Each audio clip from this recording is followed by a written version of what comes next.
하나님께서 주시는 말씀은 하나님의 비밀을 깨달으라, 골로새서 2장 2절의 말씀에서 주십니다. 인간의 눈으로 봤을 때, 부족한 인간의 지혜로 생각할 때 하나님에 관한 모든 것이 비밀입니다.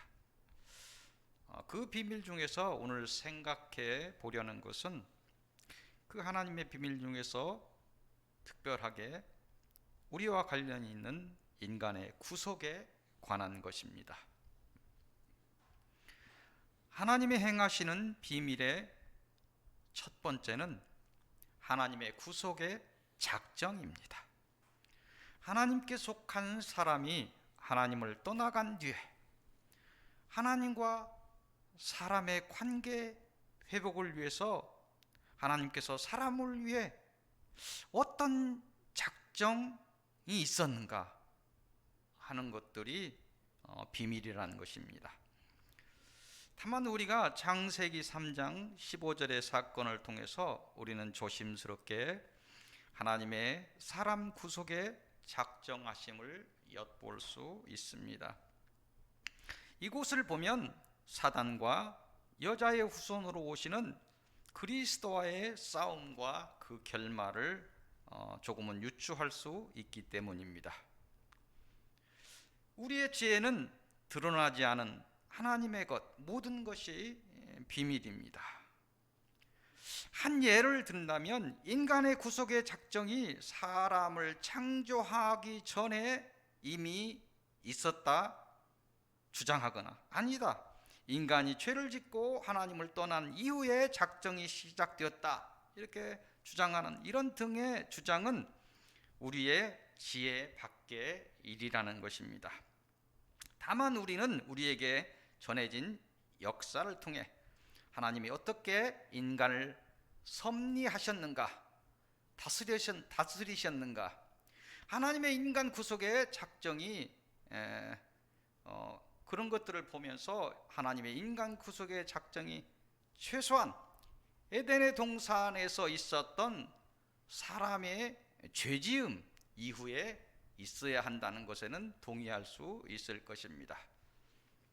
두 번째 하나님이 행하시는 비밀은 구속의 작정에 의한 구속의 섭리, 하나님의 다스림입니다. 이 구속의 섭리가 조심스럽게 드러나는 역사의 현장은 창세기 6장 이하의 물의 심판의 장면입니다. 어떻게 심판의 현장에서 하나님의 섭리를 알 수 있는가 질문할 수 있을 것입니다. 하지만 이 심판은 하나님의 다스림을 거부하고 거역하고 도전하는 인간에게 내린 하나님의 진노임을 아셔야 합니다. 자세히 이곳을 보면 이 심판의 현장에서 인간의 구원의 섭리가 시작되고 있는 것을 우리는 알 수 있습니다. 세 번째 하나님이 행하시는 비밀은 그 구속의 작정과 섭리를 따라서 그리스도가 이 땅에 오신 것, 비밀스러운 창조의 날에 하나님과 함께 하셨던 그 말씀이 인간이 되어 이 땅에 오신 것이 비밀이라는 것입니다. 우리에게 드러나신 이 말씀은 성자 하나님의 모습으로 우리를 지금도 섭리하고 계시는 것입니다. 네 번째 하나님의 행하시는 비밀은 이 그리스도를 통해 사단을 이기신 것입니다. 이런 하나님의 은혜를 따라 인간은 비로소 사단을 이기게 된 것입니다. 예수 그리스도의 십자가의 법을 통한 믿음이 하나님과 관계를 회복시켜 사단의 사망의 법을 이기게 한다는 것입니다. 다섯 번째 하나님이 행하시는 비밀은 예수 그리스도의 부활입니다. 사단은 예수 그리스도를 십자가에 달아 죽이고 이제 이겼다 좋아했을 것입니다. 사단까지도 알지 못했던 예수 그리스도의 부활, 즉 하나님께서 예수 그리스도를 사단의 사망을 이긴 부활의 첫 열매를 삼으신 것이 하나님의 큰 비밀이라는 것입니다. 이 비밀의 축인 예수 그리스도를 믿음으로 하나님과 연합하여 사단의 사망을 이기고 부활의 열매들이 되는 것입니다. 이런 우리가 부활의 열매들이 되는 것이 하나님의 큰 비밀이라는 것입니다. 여섯 번째 하나님이 행하시는 비밀은 마지막 때에 숨겨주심의 은혜입니다. 이 비밀은 성경의 예언으로 드러나 있을 뿐 아직 역사의 현장에 드러나지 않은 비밀입니다. 구약의 선지자 오바댜를 통해서 만국을 벌하실 날에 피할 시온의 산이 되어주시겠다고 언약하신 하나님께서 신약의 선지자 요한을 통해서 마지막 심판전에 인을 치고 그 생명을 보호하시겠다고 약속하시는 것입니다. 마지막 하나님이 행하시는 마지막 비밀은 마지막 날의 심판에 관한 것입니다. 이것 또한 역사의 현장에 드러나지 않은 그러한 비밀입니다. 이 비밀은 언약으로 약속된 비밀입니다. 한 점 거짓이 없으신 하나님의 계시된 언약입니다. 우리가 하나님의 비밀들에 숨겨진 복에 접근할 수 있는 유일한 길은 예수 그리스도입니다. 오직 예수 그리스도와 연합되시기를 빕니다. 이 예수 그리스도의 비밀의 문을 열고 하나님의 복의 비밀에 이르시기를 빕니다. 오늘 우리가 묵상하려는 서론의 말씀은 요나서로 가겠습니다. 구약의 요나서입니다. 요나서 1장 1절에서 16절까지 말씀을 보겠습니다. 이곳을 통해서 주시는 말씀은 외쳐라 입니다. 이는 하나님의 구원의 뜻을 심판받을 세상에 나가 외치라는 사명에 관한 권면의 말씀입니다. 오늘 본문은 익히 알려져 있는 많은 설교를 통해서 우리가 들은 선지자 요나에게 임한 하나님의 외치라는 사명에 관한 것입니다. 그 요나의 사명은 기구하게도 적국 아수르의 수도 니느웨에 가서 그곳의 악이 하늘에 상달되어 심판이 임할 것임을 알리라는 것이었습니다. 오늘 본문의 내용은 이 사명에 반대해서 행동을 하는 그런 요나와 이로 인해 하나님으로 받은 심판에 요나에게 내려진 매에 관한 것입니다. 북쪽 아수르의 수도 니느웨로 가라는 명령을 어기고 서쪽 타시스, 지금 스페인이죠, 타시스로 가는 배에 올라탄 요나에게 폭풍이 닥칩니다. 이 재앙의 원인을 찾는 제비뽑기에서 요나가 뽑혀서 바다에 던짐을 당한다는 것이 오늘 본문에 있는 그런 내용입니다. 이 본문을 통해서 오늘 예수 그리스도의 죽음과 부활에 관한 어떤 신학적 접근을 하려 하지 않습니다. 다만 하나님께서 요나의 사례를 통해서 마지막 시대 우리가 받은 사명을 말씀하시고 있습니다. 하나님과 하나님의 백성을 대적하던 그런 아수르 같은 나라에 회개의 기회를 주었듯이 마지막 시대 하나님을 알지 못하고 오히려 하나님을 대적하고 있는 세상에 대하여 우리에게 사명을 말씀하시면서 그들을 사랑한다, 한 번 더 구속의 기회를 주고 싶다 말씀하시고 있는 것입니다. 요나처럼 사명을 거역하지 않는 여러분들이 되시기를 빕니다. 하나님의 뜻을 이제 알았으니 이제 하나님의 명령을 따라서 하나님의 구속의 시간표와 세상을 향한 하나님의 구원의 뜻을 세상에 알리시기를 바랍니다. 마지막 시대 외치는 자의 사명을 감당하시고 하나님의 기쁨이 되시기를 빕니다. 오늘 본론의 말씀은 뒤쪽에 있는 미가서로 갑니다. 미가서 3장 1절에서 12절까지의 말씀을 보겠습니다. 이곳을 통해서 주시는 말씀은 악을 기뻐하지 말라, 이런 내용입니다. 이곳의 내용은 이스라엘을 다스리는 지도자들에게 경고를 주고 있습니다. 이스라엘 다스리는 지도자들에게 주는 경고는 무엇이냐면, 선을 기뻐하고 악을 물리쳐야 할 통치자들이 오히려 백성을 향하여 악을 행하는 것에 대한 경고의 말씀입니다.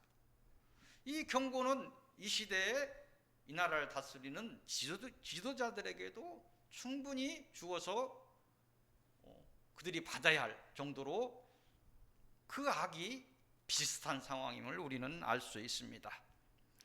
양을 맡은 목자의 신분으로, 목자는 하나님께서 양을 맡기셨는데 양이 주는 조그만 털도 홀랑 다 벗겨버린다면 양이 추워서 살겠습니까? 양이 주는, 때에 따라 주는 조그만 털, 그리고 양이 주는 그 조금의 그 우유, 젖, 새끼를 키우고 있는데 다 뺏어가 버리면 안 되겠죠. 그런 것에 만족하지 못하고 양을 죽여서 가죽과 살을 취하고 젖을 짜다가 그 젖에서 피가 나올 정도로 젖을 이렇게 뽑아내고 있는, 그 가죽과 살을 취하고 피를 마신다고, 목자가 그래서는 안 된다고 경고하시는 것입니다. 하나님의 뜻을 바로 전해야 할 선지자의 위치에 있는 자들이 이 세상의 물질을 탐하여 자신의 뜻을 양들에게 전한다는 것입니다. 하나님의 뜻이 아니고 자신의 뜻을 양들에게 전한다는, 자신의 왕국을 건설하여 회개해야 되는 회개의 날에 평강을 외치며 사람들을 기복에 빠지게 한다는 것입니다. 그게 하나님이 주시는, 이 시대의 종교 지도자들에게 주시는 말씀입니다. 판단의 통치자들을 향해서, 판단할 수 있는 통치자들을 향해서 뇌물을 위하여 재판하지 말라고 경고하십니다. 제사장들을 향해서는 삭슬 생각하며 교훈하지 말라 이렇게 이야기합니다. 선지자들을 향해서는 돈을 위하여 예언하지 말라고 하십니다. 봉투 들고 예언하지 말라고 말씀하십니다. 봉투 들고 예언하시는 분들이 있다면 정신 차리셔야 됩니다. 오늘 이 미가의 입을 통해 다시 경고하시는 하나님의 뜻을 아시기를 빕니다. 만연된 죄의 세상에서 우리를 향하신 하나님의 뜻을 먼저 헤아리시기를 빕니다. 고난의 영적인 전쟁의 날 속에서 고난의 길을 기쁨으로 감당하시기를 빕니다. 가시는 길이 하나님이 원하시는 선한 뜻을 펴는 생명의 길이 되시기를 빕니다. 오늘 주시는 결론의 첫 말씀은 뒤쪽에 나훔서입니다. 나라고 써있는 색임표의 나훔서 3장 1절에서 19절까지입니다. 이곳을 통해서 주시는 말씀은 죽음의 큰 무더기를 보리라. 쉽게 얘기해서 죽은 자들의 그 어떤 시체들의 큰 무더기를 보리라 이렇게 말씀하시는 것입니다. 서론에서 보았던 요나서가 아수르의 수도 니느웨, 회개한 니느웨를 보여주었다면, 결론의 이 첫 말씀인 나훔서를 통해서는 회개하지 않는 니느웨를 보여주고 있습니다. 하나님이 아수르를, 이스라엘을 심판하는 매로 사용했어요. 매로 사용했다고 하는데, 매로 사용했다는 그 의미는 뭐냐면, 하나님께서 일부러 아수르를 일으켜서 일부러 이스라엘을 쳤다, 이런 의미가 아닙니다. 우리가 오해하면 안 돼요. 하나님께서 무슨 전쟁을 일으키시고 이렇게 생각하면 안 돼요. 악한 나라가 일어섰는데, 하나님의 뜻과 관계없이 일어섰는데, 아수가 일어섰는데 은혜가 있다면 하나님의 사람들을 막아주시겠죠. 이 막아주시는 이스라엘을 향한 은혜가 거쳤다, 이것을 의미하는 것입니다. 서론에서 이 악한 나라 아수르를 사용하였으나 그 죄를 해결하기 위해 회개를 명하셨고 은혜를 베푸셨습니다. 요나서에서 그렇게 베푸셨다는 거예요. 하지만 이 아수르는 자신이 회개한 대로 바른 길을 가지 못하고, 회개를 했으면 회개한 대로 변화가 되어야 되는데 그렇게 가지 못하고 다시 하나님을 대적하고 하나님의 백성을 괴롭히는 그런 악인의 길을 가고 말았습니다. 이에 오늘 본문을 통해서 아수르의 멸망을 예언하고 있는 것입니다.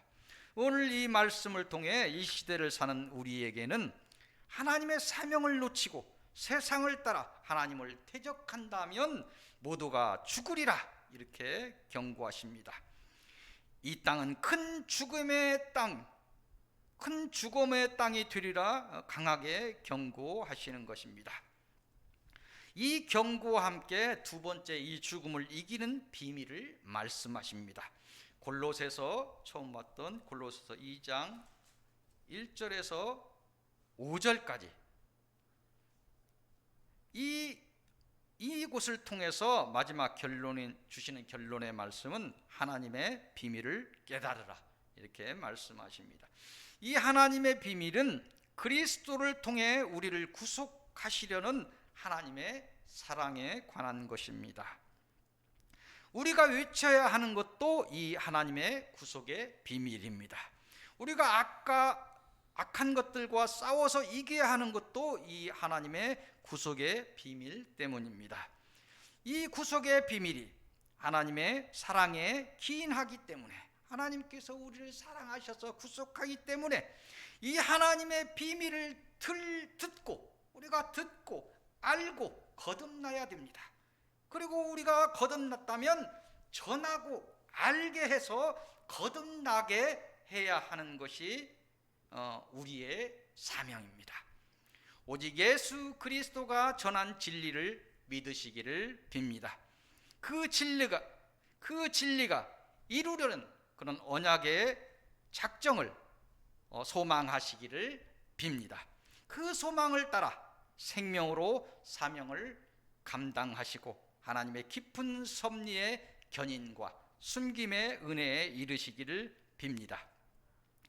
마침내 하나님의 영원한 사랑 안으로 들어가셔서 그 하나님의 비밀의 문을 열고 온전한 영광의 일부가 되시기를 빕니다.